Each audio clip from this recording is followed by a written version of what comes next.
Hello there. I'm really sorry it's been a while since we've chatted, but feeling a little dicey and been doing this and been doing that. And really, all I want to talk about today is Man of Steel. Damn it, I'm going to swear. One more fucking day to go till Man of Steel's released. I've got my ticket tomorrow, 12:30 in the afternoon, UK time. I will be watching Man of Steel.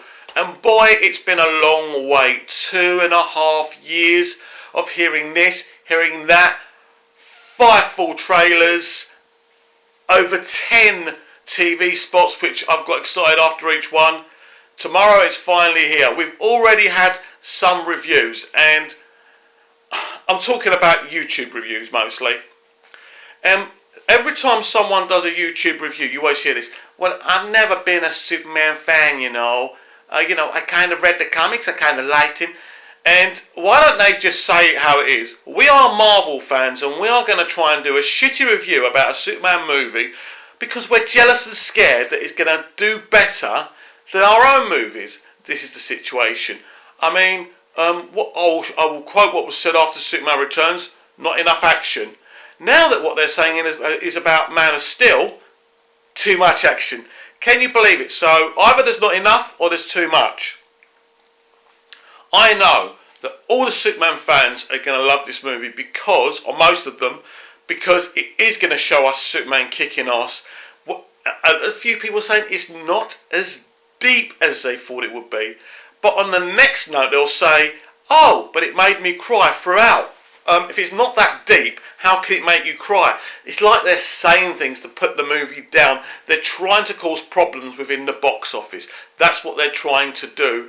No one's going to listen to them with half a brain. This girl Grace, who reviews all these films, is getting really, really angry because Superman does something to Zod that Wonder Woman does to somebody else in the comic. And that's despicable that a male character takes something that a female character does, and that really annoyed Grace. Yes, really annoyed Grace badly. What a stupid point to bring up. What a stupid thing to be angry about. Another person who doesn't particularly like the genre, but will just go on and on and on, talking about something really that she really doesn't know much about. Very sad. She apparently Christopher Nolan doesn't know how to write for female characters either.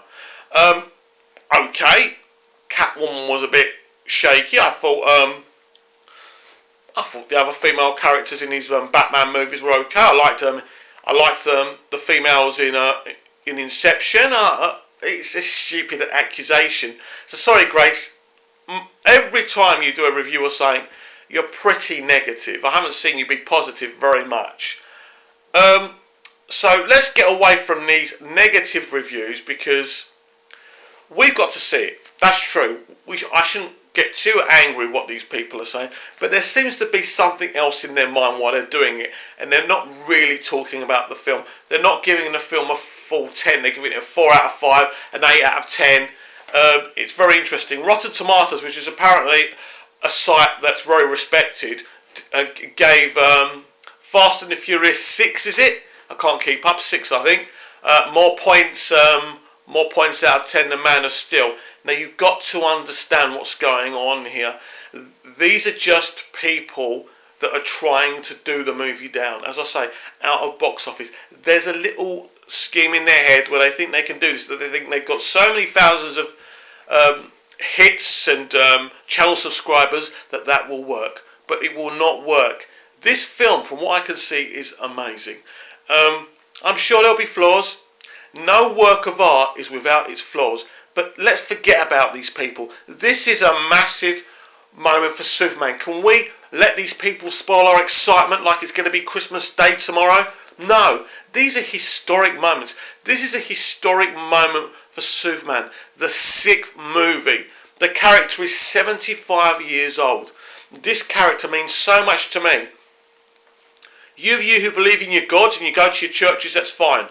But at the end of the day, Superman and God are just as fictitious as each other. So, am I Am I not all there because I have more faith in Superman? I believe in Superman. If there was a church for Superman, I would go there and pray to it, because the character, I know he's not real, has always been there for me when I've needed him.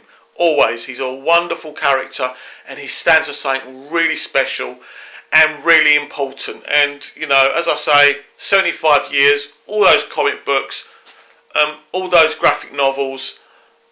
This is going to be the 6th movie. I'm so really excited and delighted from what I've seen so far. It's a pivotal moment for Superman. All I can do is hope beyond hope that this is a big box office hit.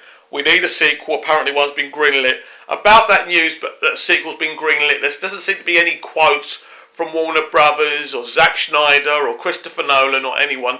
So take it with a pinch of salt. Also, with what they're saying, that Christopher Nolan won't be as heavily involved in a sequel to Man of Steel. They do not know that. They're just saying that. So ignore that until you get the facts. The internet's a big place, and most of that place is full of bullshit, I'm afraid. So you want to ignore everything you hear until confirmed by Warner Brothers. It's all very exciting to hear these things. I hope there is a sequel to Man of Steel, but let's wait and see.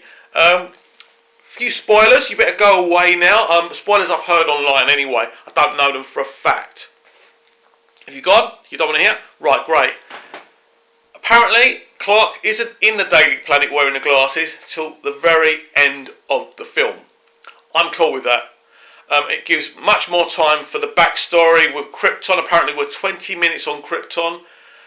Obviously, the backflashes are in Smallville as well, dealing with Jonathan Kent and how he goes. Apparently, don't know how true this is, but Jonathan Kent gets blown away by the tornado and you never see him again.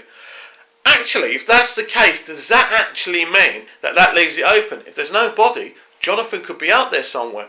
Who knows? I'd love to see Costner in the sequel. Apparently, Kevin Costner is brilliant, by the way, which has made me very happy, because to me, Kevin's one of my favourite actors. A lot of love being felt for Russell Crowe. A lot of love. Stay 1 minute. I think I've touched something by mistake. Stay there 1 minute. No, I'm okay. I'm still here. Sorry about that. Just making sure. Yes, so, yeah, spoiler, this is a massive spoiler, and if you don't want to hear it, please go away. But apparently, Superman will kill Zod by breaking his neck. Now, we've always admired Superman for not being a killer. Apparently, he has no choice because Zod's about to kill a family. This is a very interesting turn of events, if true. This is Superman killing for the first time. I don't know if he's done it in the comics, but certainly in the movies, he's never killed anyone in the movies. So this is a massive moment, and some people just will not like it, will not accept it. It does seem that Christopher Nolan and David S. Goyer are trying to be controversial on purpose here, but I'm okay with it. Unfortunately, they're trying to do a real world Superman, and in reality, in the real world, if you were Superman, there would come one stage that you would have no choice. Now and again, we don't want to see him doing that, but this is where we are now. I'm not too angry about it. I know a lot of diehards will certainly not be happy about that. Apparently, there's definitely no Lex. Let me be clear. I love Lex Luthor. Okay, he wasn't done the best in Returns, he wasn't done the best in the other Superman movies, but Lex in the comics and in Smallville was awesome. That Lex would have been brilliant just to feature in this movie. I'm not happy, not a deal breaker as I've said before, but really disappointed we're not going to see him. And also Jimmy Olsen, people don't think he's a big deal. I do. Jimmy Olsen is you and me, and that's really disappointing that he's not going to be in it.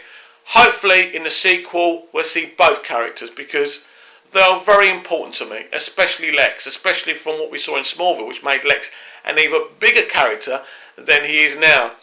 So, all the talk is over, boys and girls. We've seen all the trailers, all the TV spots. The time for talking is over. The time now is to sit back and make our own minds up. Remember, when you're watching these reviews, don't let them make a decision for you. Reviews are people's individual opinions. You and what you think about this movie are very important, especially to me. I will make my own counsel on this movie. I'll make my own mind up. I will not think about the other 5 movies I've seen. I will not compare it to Smallville. I will judge it on this movie. I will not judge it on the hype, but what I see on that screen for 2.5 hours, as I say, a really important, historic moment, not just for Superman, not just for the franchise, and not just for DC, but this is just massive for the movie industry, because what I'm hearing, this movie is very different, differently shot, differently paced. I think these people might have to go back and watch it a couple of times to get used to the pacing of the film. But basically, it is a massive moment for Superman. And we sit here, we hold our breaths. As soon as you see the movie, boys and girls, comment below. Come onto my Facebook. I'm Mick Minas, MickMinas. Please comment about the movie on there. Find me on Twitter. I'm Geektastic555. Wherever you know I am, come on, post your thoughts on Man of Steel. Post your excitement before you go and see it. I'm a big Superman fan. I'm so obsessed. I'm so excited. Bring on tomorrow. And as soon as I've seen it, as soon as I get home, I will be telling you what I think. I cannot wait. So whatever you're doing, be positive. And just remember, if you don't know what to do, just think, what would Superman do? We will speak as soon as I see the film. See ya.